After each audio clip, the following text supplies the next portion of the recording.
दोस्तों नमस्कार। मेष राशि वाले मेरे मित्रों, आज हम आपको 5 ऐसे कार्यों के बारे में बताने जा रहे हैं जो हर एक हिंदू को मरने से पहले अपने जीवन काल में एक बार अवश्य करना चाहिए।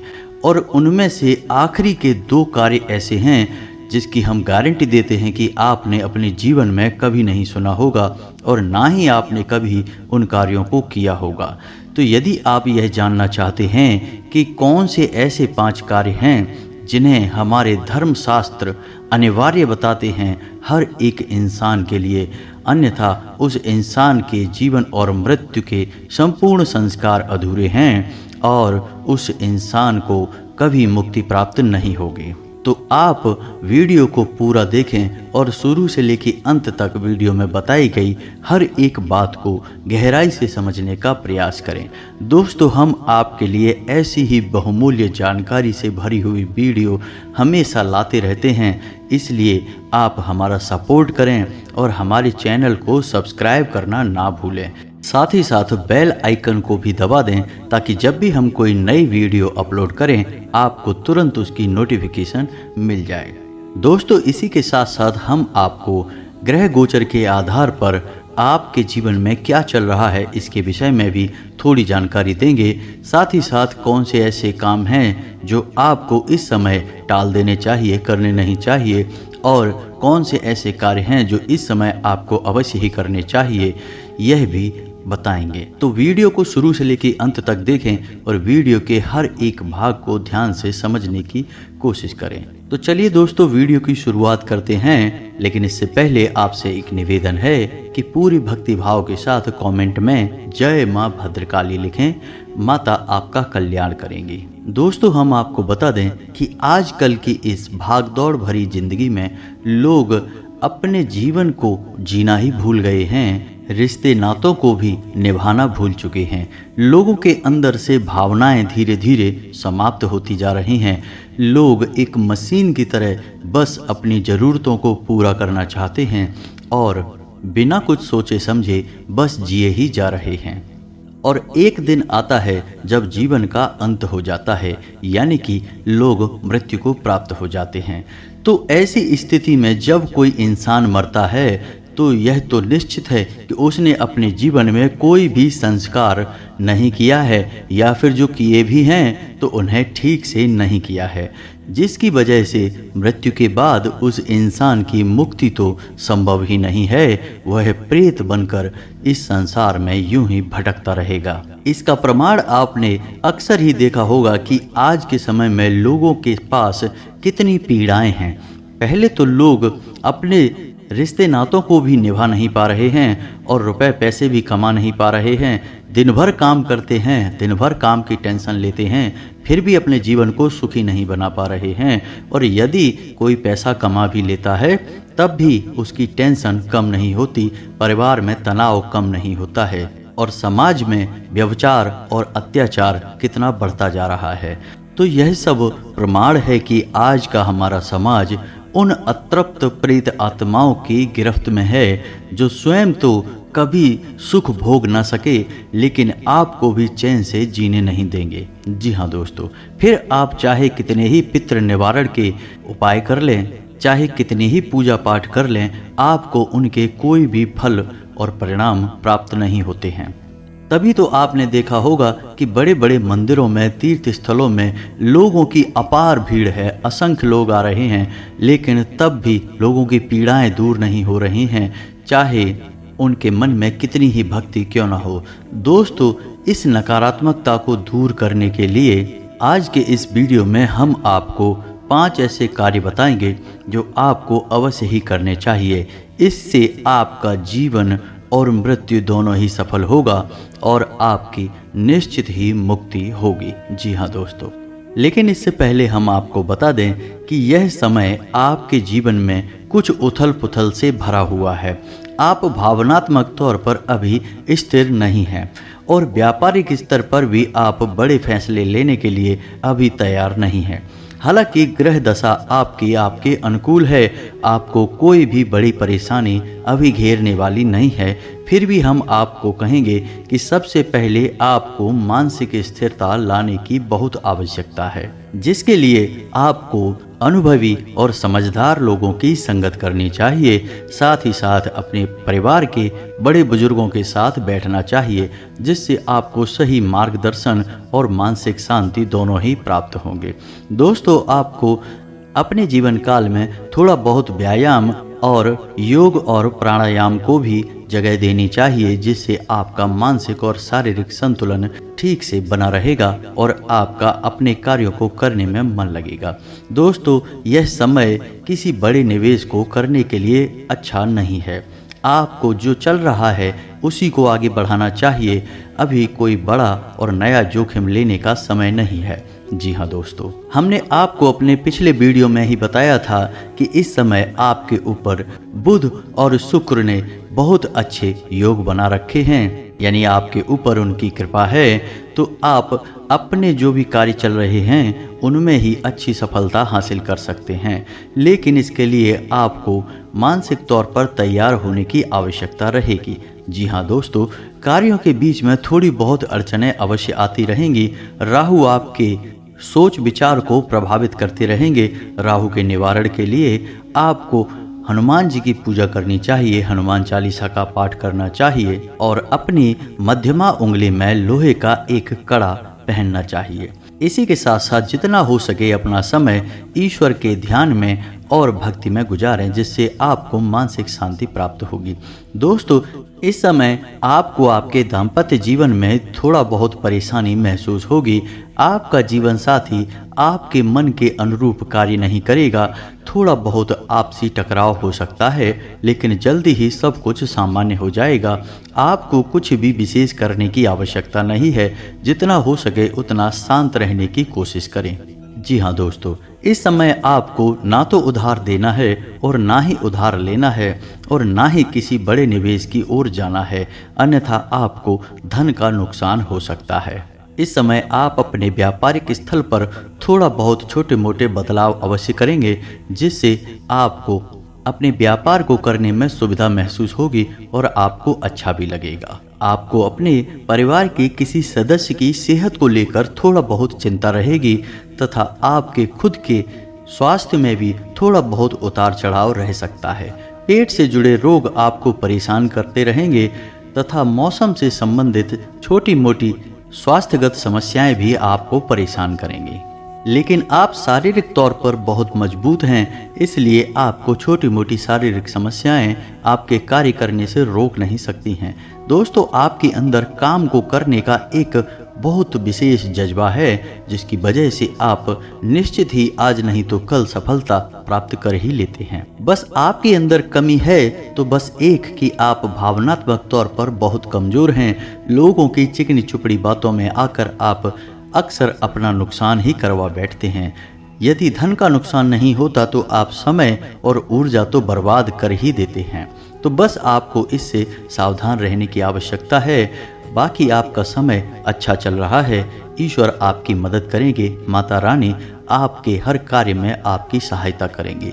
तो चलिए दोस्तों, अब आपको बताते हैं कि वो कौन से ऐसे 5 कार्य हैं जो हर एक इंसान को मरने से पहले एक बार अवश्य करना चाहिए। आपको वीडियो पूरी देखनी है, क्योंकि वीडियो के आखिर में हम आपको 2 ऐसे कार्य बताएंगे जिन्हें निश्चित ही आपको करना होगा, और हम गारंटी देते हैं कि आपको इन 2 कार्यों के बारे में अब तक किसी ने भी नहीं बताया होगा। दोस्तों, इतना तो आप भी जानते होंगे कि हमारे समाज में ज्ञान के नाम पर ढोंग और प्रपंच की कोई कमी नहीं है। हर एक मार्ग में लोग सिर्फ पैसे का शोषण करना चाहते हैं और दूसरों को बेवकूफ बनाकर अमीर बनना चाहते हैं।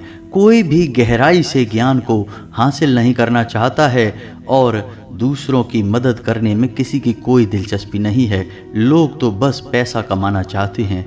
इसकी वजह से होता यह है कि लोगों के पास अक्सर अधूरा ज्ञान पहुंचता है, आधी बात ही पहुंच पाती है, और उस आधी बात का भी लोग कभी उपयोग नहीं कर पाते हैं और जीवन में कभी बदलाव भी नहीं ला पाते हैं।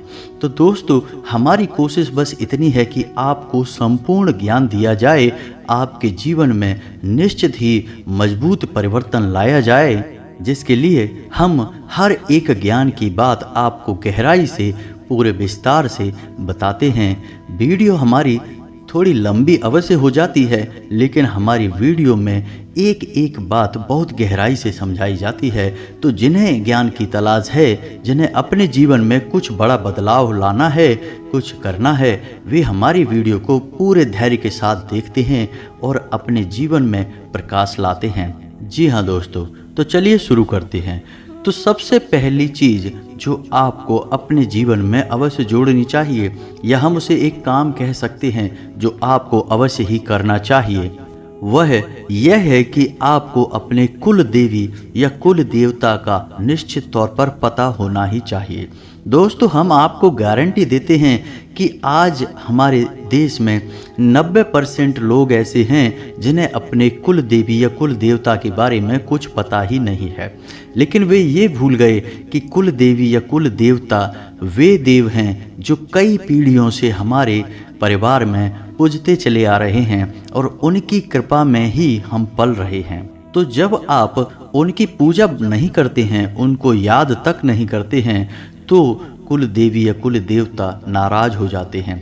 फिर आपके हर एक बनते काम बिगड़ जाते हैं, आपको मिलती हुई सफलता भी वापस चली जाती है, या यूं कहें कि थाली आपके लिए परोसी तो जाएगी, लेकिन आप उसमें से कुछ भी खा नहीं पाएंगे, क्योंकि बीच में बाधा आ जाएगी। जी हाँ दोस्तों, हम आपको एक कहानी सुनाते हैं जो कि सच्ची कहानी है, कोई काल्पनिक कहानी नहीं है। हमारे एक जानने वाले हैं, उन्होंने अपने जीवन में बहुत संघर्ष किया, तमाम तरह के व्यापार किए, जिन कार्यों में लोगों को आसानी से सफलता प्राप्त हो जाती थी, उन कार्यों में भी उन्हें बिल्कुल भी सफलता हासिल नहीं हो रही थी। उनको अक्सर ऐसा लगता था जैसे कोई उनके पीछे पड़ा हुआ है, उनके हर एक काम में उन्हें असफल बना देता है। जब भी वो कोई नया व्यापार शुरू करते तो शुरुआत तो अच्छी होती, लेकिन कुछ ही समय बाद सब कुछ समाप्त हो जाता। जैसे कि दुकान खोली तो कुछ दिन तक तो अच्छी चली, लेकिन कुछ दिन बाद तो ग्राहकों का नामो निशान ही मिट जाता था। उनके अड़ोस पड़ोस की दुकानें अच्छी चलती, लेकिन उनके पास तो एक ग्राहक तक ना आता, उनकी बोहनी तक ना हो पाती। तो ऐसी स्थिति में वे बड़े ही हताश और निराश रहने लगे। तो एक बार उन्होंने कहीं से यह सुना कि उन्हें कुल देवी या कुल देवता का पता लगाना चाहिए और उनका पूजा आराधना करना चाहिए। तो बस उन्होंने किसी प्रकार से अपनी कुल देवी का पता लगा लिया और ढूंढते हुए उस स्थान तक पहुँचे जहाँ उनकी कुल देवी पूजी जाती थी, यानी उनके मूल मंदिर तक पहुँचे। फिर उन्होंने उनका पूजन शुरू किया। थोड़ा बहुत पूजन करने से ही जैसे जीवन में चमत्कार हो गया, उनके जीवन में जैसे एक नया प्रकाश फैल गया।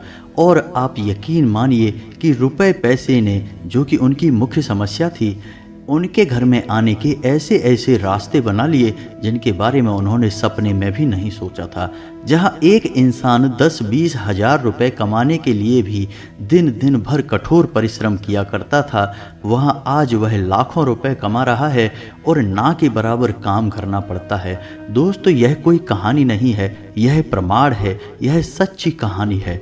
जी हाँ दोस्तों, तो इससे आप समझ सकते हैं कि जब आप अपने कुल देवी या देवता की पूजा करते हैं तो उनकी हम पर कितनी कृपा हो सकती है, वे हमसे कितने प्रसन्न हो सकते हैं और हमें क्या क्या दे सकते हैं।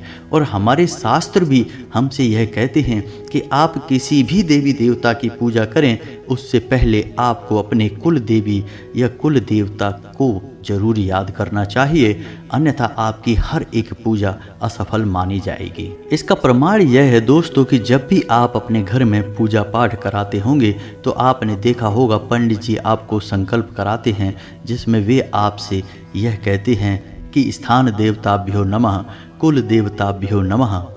इसका मतलब यह हुआ कि कुल देवी की पूजा या कुल देवता की पूजा बेहद आवश्यक है।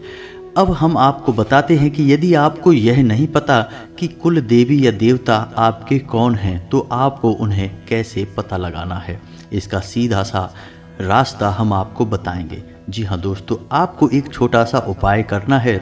इस उपाय को आपको 7 दिनों तक करना है और इन 7 दिनों के भीतर आपको आपके कुल देवता या कुल देवी सपने में किसी न किसी रूप में संकेत देंगे, फिर आप उनकी पूजा आराधना शुरू कर सकते हैं।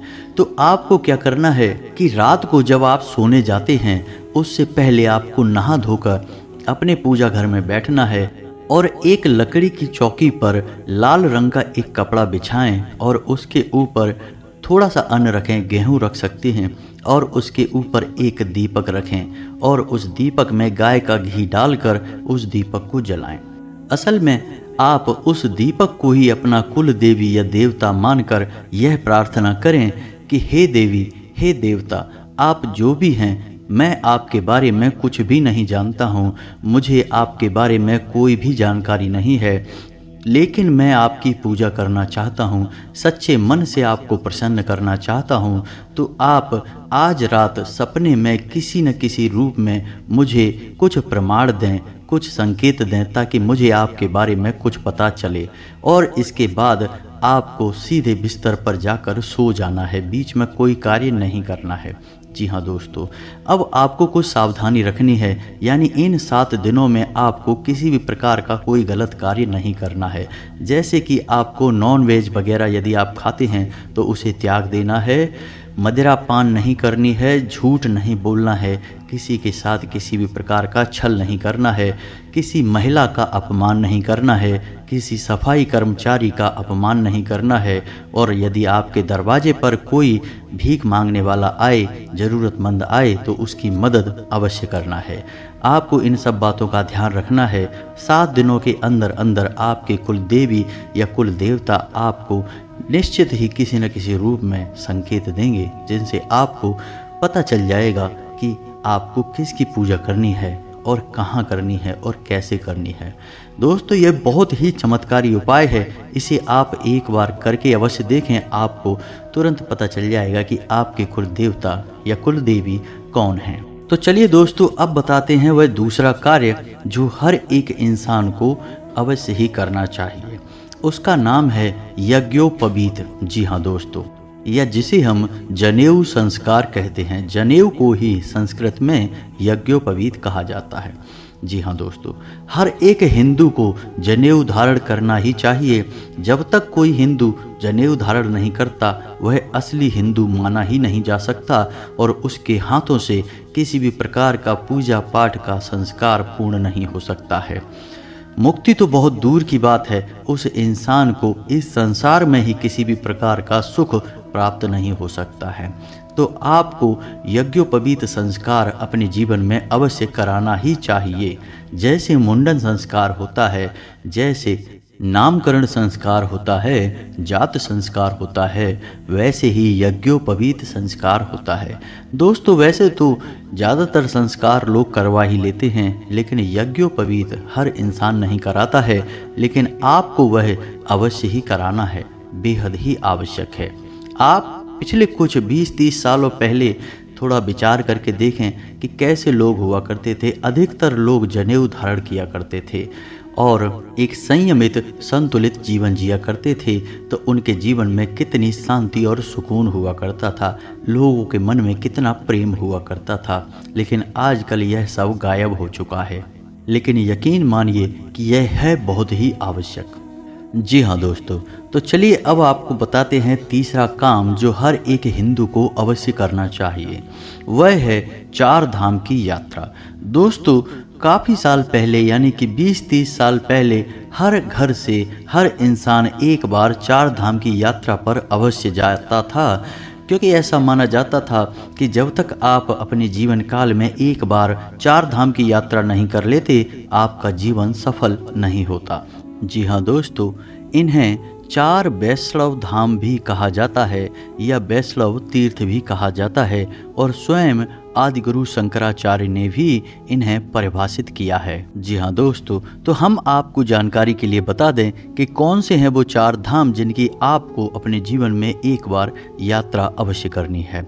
उत्तर दिशा में बद्रीनाथ, पश्चिम दिशा में द्वारका, पूर्व दिशा में जगन्नाथपुरी और दक्षिण दिशा में रामेश्वरम। इन 4 धामों की आपको भी अपने जीवन काल में एक बार यात्रा अवश्य करनी है।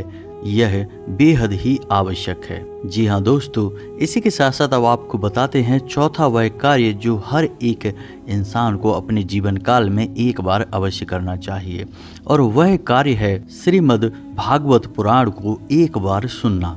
जी हाँ दोस्तों, हालांकि भागवत पुराण बहुत बड़ा पुराण है। इस पुराण में 18,000 श्लोक, 12 स्कंद और 335 अध्याय हैं। इस पुराण को सुनने में आपको कम से कम 7 दिनों का समय लगेगा।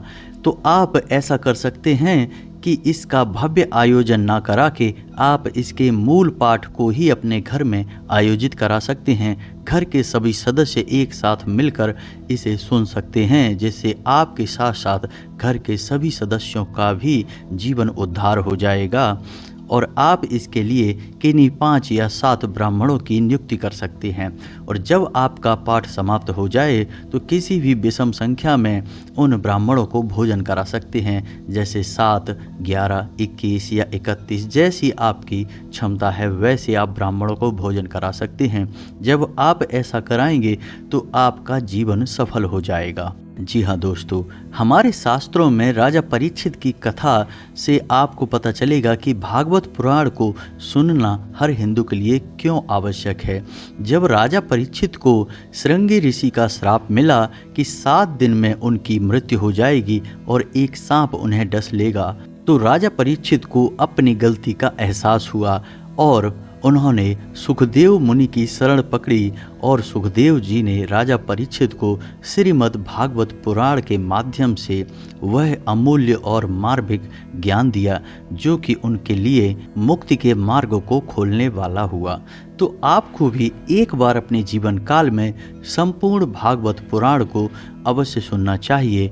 हम जानते हैं कि यह एक खर्चीला कार्य है, क्योंकि भागवत पुराण का आयोजन बहुत ही भव्य होता है और हर इंसान के बस की बात नहीं है, लेकिन आप इसका मूल पाठ अपने घर में करवा सकते हैं, जो कि बहुत कम खर्चीला है और जिससे आपको उतना ही पुण्य और प्रताप हासिल होगा जितना कि भव्य आयोजन में होता है। तो आपको एक बार इसका आयोजन अवश्य ही करवा लेना चाहिए। अब दोस्तों आपको बताते हैं 5वां और वह सबसे शक्तिशाली कार्य जो आपको अपने जीवन में अवश्य करना चाहिए, और हम गारंटी देते हैं कि आपने इसके बारे में कभी भी आज से पहले सुना नहीं होगा, क्योंकि लोग इस गहराई तक ज्ञान किसी को देते ही नहीं हैं। लोग बस ऊपर ऊपर की बातें बताते हैं और अपना मतलब सिद्ध कर लेते हैं। तो दोस्तों ध्यान से सुनिए, 5वां कार्य है कि हर इंसान को अपने जीवन काल में एक वृक्ष त्रिवेणी अवश्य रोपित करनी चाहिए। यह वृक्ष त्रिवेणी क्या है, इसे आप ध्यान से सुने। इसमें 3 वृक्षों का मेल है। इन 3 वृक्षों में सबसे पहले आता है बेल का वृक्ष, दूसरे नंबर पे आता है बरगद का वृक्ष और तीसरे नंबर पर आता है पीपल का वृक्ष। जी हाँ दोस्तों, आपको इन वृक्षों को अपने घर में नहीं लगाना है।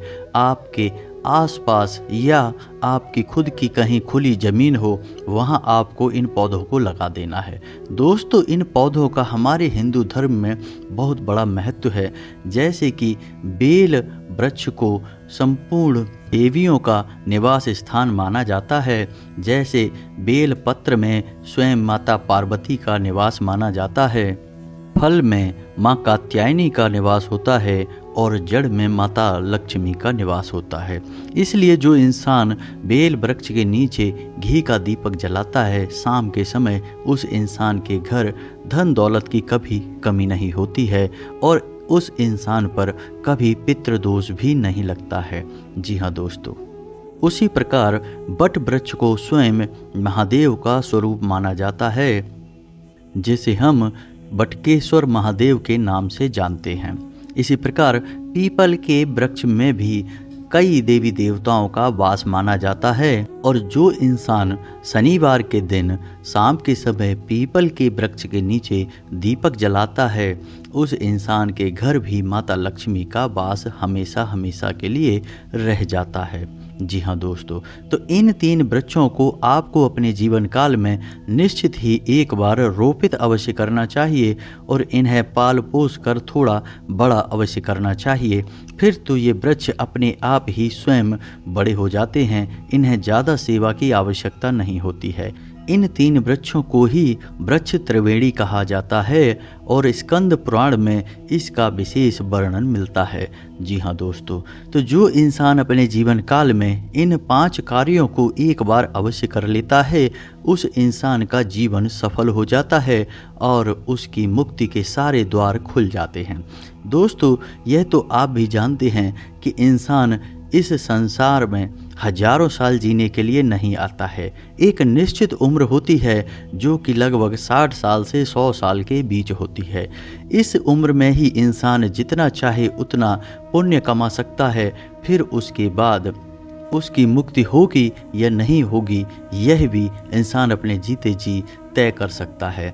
तो हमें अपने जीवन काल में हमेशा ऐसे कार्य करते रहने चाहिए जिनसे हमारा यह लोक और परलोक दोनों ही सिद्ध हो जाएं और हम इस जीवन चरण के चक्र से हमेशा के लिए मुक्त हो जाएं।